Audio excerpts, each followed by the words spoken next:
A crise de 1929, correção do capítulo 2. Em tempos de Covid, fique em casa. Esse é o remédio mais barato e mais saudável por enquanto. Salve, salve, minha galera do nono ano. Vamos lá, correção do capítulo 2. Saudade batendo, o bicho pegando. Mas vamos nessa aí, ó, a nossa correção. Uhul! Esta fala era daquele outro personagem insuportável. Ih! Tem gente me copiando! O ano de 2008, uma grave crise atingiu os Estados Unidos e, consequentemente, alguns países que mantinham relações comerciais com a potência norte-americana. Dentro desse contexto, economistas e historiadores não tardaram a associar a crise do século XXI à crise de 1929. Os excertos que lemos abaixo foram retirados de textos que fazem esse paralelo. Leia-os e responda às questões. Desenhosos lições do New Deal Rooseveltiano. O governo Obama, cuja fragilidade é um agravante na crise, injeta em 2009 140 bilhões de dólares para salvar os poderosos de Chamberlain, Bank of America, JP Morgan Chase e Wells Fargo. Nossa, que inglês horrível. A Grande Depressão de 1929... é bom lembrar, diferentemente da crise atual, encontrou uma liderança política à altura. Franklin Delano Roosevelt, presidente norte-americano na época. Hoje também se fala em enfrentamento da crise que se inicia no ano de 2008. Só se fala em amparar o capital financeiro real, causador da tormenta. Só se fala em socorro a bancos, mas não em ajuda aos trabalhadores ou incremento da produção. Bem, prosseguindo. No primeiro texto, o jornalista cita o plano New Deal, o que foi a base desse plano e por quem foi implementado. Bem, o New Deal foi uma série de medidas adotadas por economistas e promovidas pelo presidente Franklin Delano Roosevelt a partir de 1933. Em linhas gerais, o plano propunha intervenção do Estado na economia do país. Mas, rapaz, isso é coisa do socialismo. Um país capitalista como os Estados Unidos da América, o berço do capitalismo, fazer esse tipo de coisa. Pois é, velho, pra você ver, o socialismo salvou o capitalismo e o capitalismo vai salvar o socialismo. Essa foi uma das medidas. A gente poderia citar também, como por exemplo, a construção de grandes obras públicas para empregar pessoas. Coisa do socialismo também. Você reduz o desemprego dessa forma. Assim como o próprio socialismo adotou medidas do capitalismo. A gente vai ver daqui a pouco.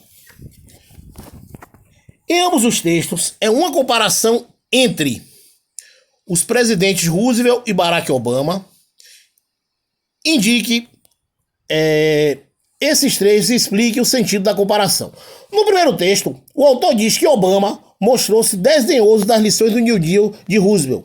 No segundo, é dito que a crise de 29 os Estados Unidos encontraram liderança política à altura, Franklin Delano Roosevelt. Em ambos, diz que as medidas de Barack Obama em relação à crise econômica são ineficazes as comparadas pelo New Deal de Roosevelt. Ou seja, enquanto Obama procurava socorrer banqueiros,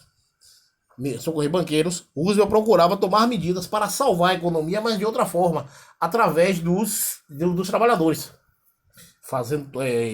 gerando emprego para todo mundo, enfim, tudo isso. E uma série de medidas, como eu citei agora há pouco. Segundo os textos, qual o principal fator que fez do New Deal um sucesso?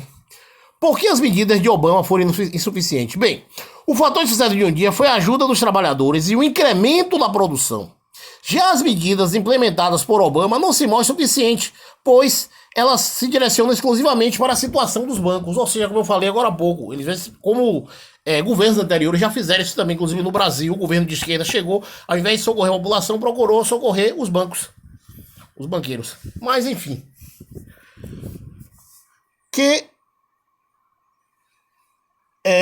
Pesquise em jornais e revistas da internet efeitos da crise iniciada em 2008 para a economia dos Estados Unidos. Bem, nessa época gerou-se vários Desempregados também aconteceram um bocado. Aconteceu também uma grande quantidade de pessoas indo à falência também. Suicídios também aconteceram diversos, só para citar algumas medidas, algumas coisas que aconteceram naquela época. Após a Primeira Guerra Mundial, como consequência ou desenvolvimento interno americano, o consumismo tomou grandes proporções. E o American of the Way, ou seja, o estilo de vida americano, foi amplamente promovido entre as nações sujeitas ao imperialismo dos Estados Unidos. Empresas de refrigerantes como a Coca-Cola impulsionaram a divulgação do modelo de consumo americano.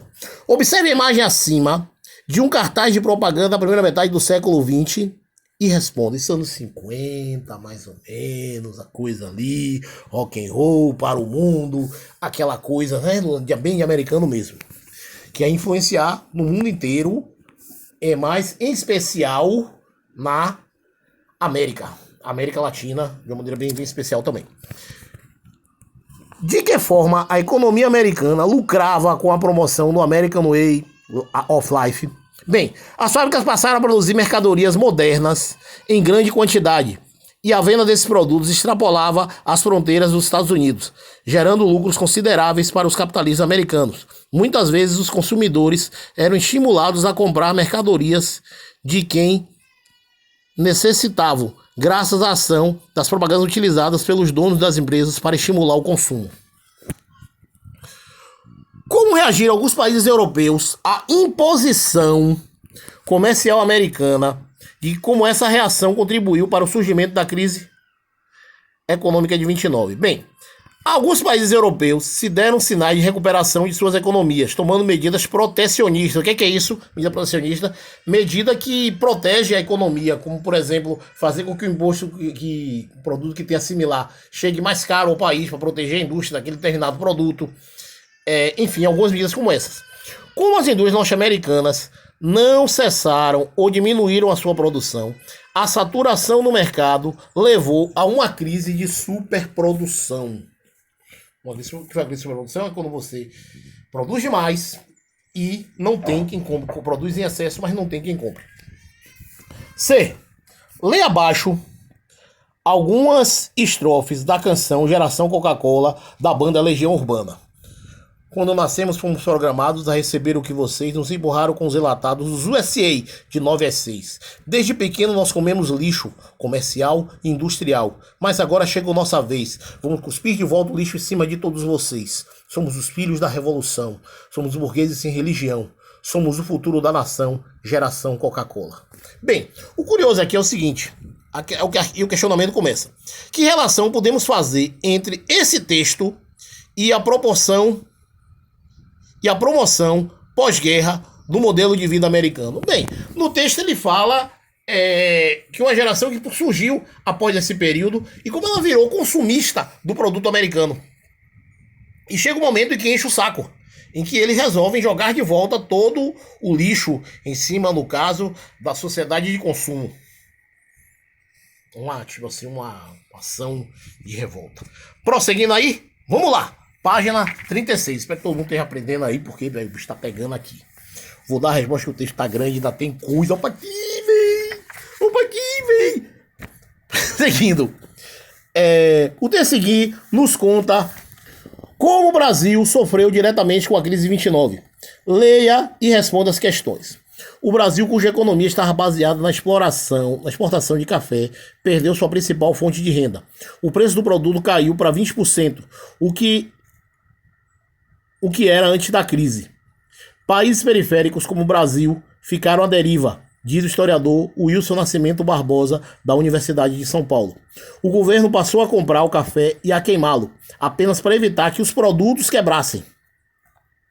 As ações do governo para elevar o preço do café aceleravam a inflação. O estrago foi tão grande que 4 em cada 5 empregos do setor cafeeiro desapareceram no período. Bem, aconteceu naquele período aquela lei básica da oferta e da procura. Quando você tem muita gente procurando determinado produto e pouca gente para vender, o preço do produto tende a subir. Quando você tem muita gente procurando um produto e muita gente vendendo, o preço do produto fica baixo. Exemplo disso é como nós vimos agora recentemente na Sexta-feira Santa. O que acontece? Muita gente vai correr para procurar o preço de comprar castanha, de comprar quiabo, enfim, especial da Bahia, para na Sexta-feira Santa serem servidos. E um exemplo disso também foi como nós vimos o movimento nas ruas também, especial nas feiras livres, recentemente. É uma tradição. Vamos lá. Conforme explicitado no texto, quais foram os prejuízos da Grande Depressão Americana para a economia brasileira? O Brasil sofreu diretamente com a crise, pois o café, principal produto de exportação do país, tinha o mercado norte-americano como seu maior consumidor. As exportações brasileiras reduziram drasticamente, restando ao governo comprar, estocar e queimar o produto para garantir o equilíbrio do preço. Ou seja, o governo comprou o café na mão dos fazendeiros para revender, para queimar ou jogar no mar, para garantir o preço do produto. E assim, ainda fez o seguinte, ainda tomou medidas do tipo de reduzir o valor do salário mínimo para o indivíduo que trabalhava no campo. O salário mínimo, na época, tinha o salário mínimo do campo e o salário mínimo do indivíduo que trabalhava na cidade. Por sinal, bem menor, e ficou menor ainda. C. Quais foram as principais medidas adotadas por Roosevelt para aplicar o New Deal? Bem, são as seguintes medidas.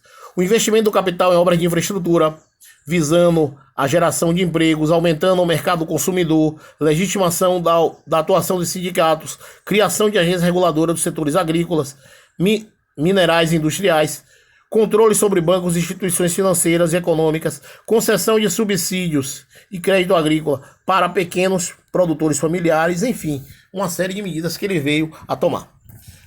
E na questão 5, ele faz para fazer uma pesquisa sobre a questão do álcool. E na 6 ele fala sobre a questão da lei seca.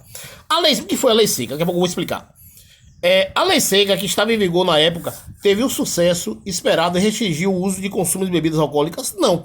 O que foi a lei seca? A lei seca foi o seguinte: como tinha muita gente se matando, muita gente fazendo uma porção de besteiras, o governo atribuiu isso à questão do álcool. E o que ele fez? Ele chegou e proibiu a venda de álcool. Imagine comprar álcool, uísque naquela época, era algo extremamente complexo. Quem vendia era considerado preso. E era considerado infrator da lei. Desses caras, um vai ficar bem famoso, mas você ouviu falar dele. Um cara chamado Al Capone. Al Capone, tem filmes até sobre isso, até recomendo, chamados Intocáveis, que fala dessa época também e como tentava prender Al Capone, a série de falcatruas que ele fazia para driblar o sistema. E como ele termina preso. Eu não vou contar não, senão vou dar spoiler. Assista o filme, viu? Os Intocáveis. Prosseguindo. Letra B. Explique como as gangsters aproveitaram esse momento de crise para garantir mais espaço, dinheiro e poder nos Estados Unidos. Bem, no contexto da ilegalidade, o consumo de bebidas alcoólicas e a crise das organizações criminosas lideradas por gangsters foram ganhando espaço, dinheiro e poder nos Estados Unidos. Uma delas foi a chamada máfia italiana, inicialmente controlada por jogos de azar e a prostituição. Mas em razão da Grande Depressão, aproveitaram esse momento para dominar também o contrabando de bebidas alcoólicas. Contrabando de bebidas, era proibido vender álcool, só para lembrar, viu? Para isso, os gangsters construíram uma grande rede de corrupção que ia da compra de colaboradores, policiais, funcionários públicos e de políticos até os assassinatos concorrentes. Eu já disse, assista Os Intocáveis, que relata tudo isso. O filme fala de tudo isso. Pesquise na internet sobre o crime organizado no Brasil. Identifique quais são os crimes cometidos pelas quadrilhas do país. Bem, a gente pode citar, por exemplo, a questão que ali o livro não fala, a questão do tráfico de drogas, falsificação de mercadorias, contrabandos, assassinatos. A gente pode citar, por exemplo, a questão do gato net, que quem mora em favela sabe como é que funciona isso aí. A questão do poder dos milicianos também, que é bem grande.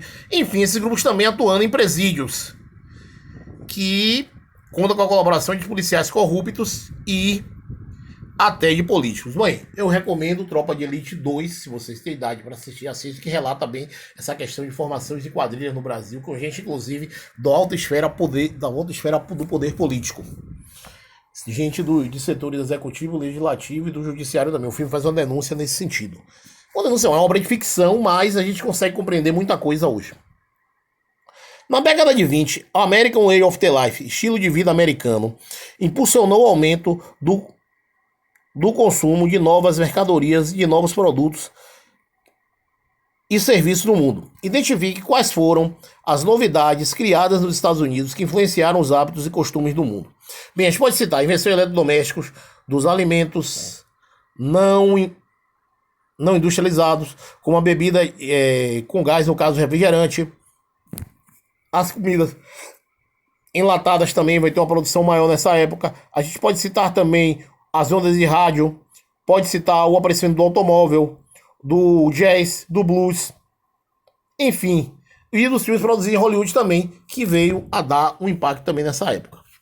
Aí tem uma pesquisa que eu sei que ninguém fez sobre alguma das crises de um texto japonês, ninguém vai fazer nada.